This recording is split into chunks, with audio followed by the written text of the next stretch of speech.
Even though the Gilded Age officially ended in the early 1900s, for some families, that lifestyle continued well into the 1960s. Hi everyone, Ken here. Today we are touring the Elms, one of Newport's finest summer cottages. Hit that subscribe button and let's explore this house. In 1848, Edward Berwind was born in Philadelphia, one of several children of German immigrants, John and Augusta Berwind. He entered the United States Naval Academy at the age of 17, then served during the Franco-Prussian War and as a naval aide under President Ulysses S. Grant. This period shaped his meticulous nature. It also introduced him to influential circles at home and abroad, including the future King Edward VII. In 1875, Berwind transitioned from military service to join the coal business established by his elder brother Charles. The venture, which eventually became the Berwind White Coal Mining Company, was immensely successful, especially under Edward's leadership from 1886 until 1930. During an era without strict regulations on monopolies and before the advent of income tax, the company thrived, supplying coal to major railroads, industries, and even the U.S. Navy. By the early 1900s, Berwind's firm was one of the most influential in the nation, making him one of the wealthiest industrialists of the Gilded Age. In pursuit of both convenience and social standing, Berwind made New York City his primary residence. In 1896, he commissioned an impressive home at 828 Fifth Avenue. Unlike the elaborate French chateaus and Italian palazzi favored by many of his contemporaries, Berwind's residence was designed with more restraint by architect Nathan Clark Mellon.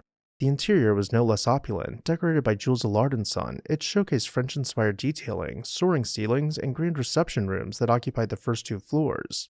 While many high society gatherings were held in his Manhattan townhouse, it was perhaps overshadowed by his summer cottage in Newport, Rhode Island, a magnificent estate that would become one of his lasting legacies. By the late 1890s, Edward Berwind and his wife Sarah had been summering in Newport, a favorite destination for America's elite. Their initial home proved too small for the grand events they envisioned, so Berwind commissioned esteemed architect Horace Trumbauer to design something far more impressive.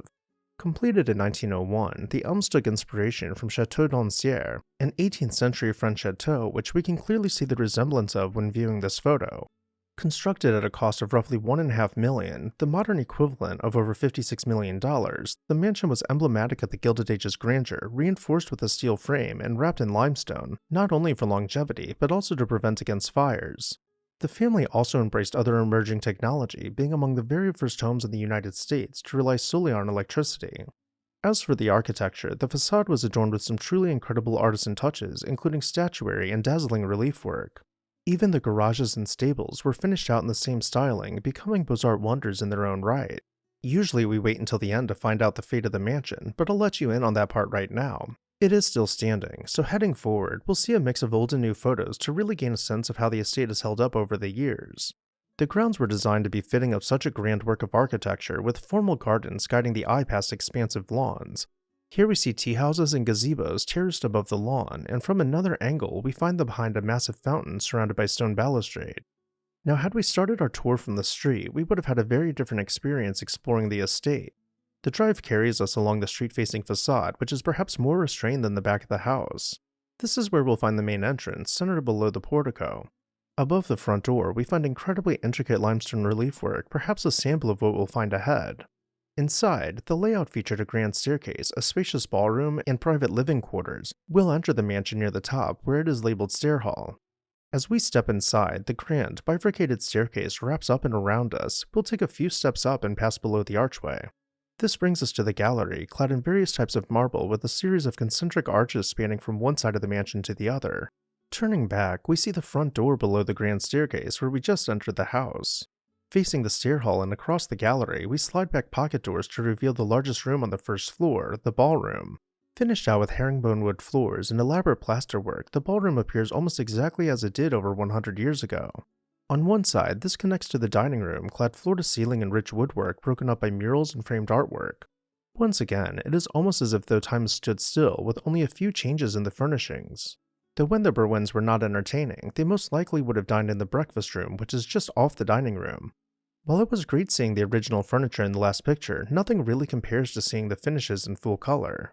Let's go ahead and make our way back through the ballroom and head to the other end of the mansion. This old postcard shows the drawing room finished out in creamy, off-white painted wall panels with gilded furniture and decor. And surprisingly, aside from rearranging the sofas, it doesn't appear much different today. Looking back in time once again, we can see the conservatory, which is labeled as the palm room on the floor plan. By the time this postcard was illustrated, the room had already been completely redecorated. And here's how it appears today, with the statues and fountains unmoved.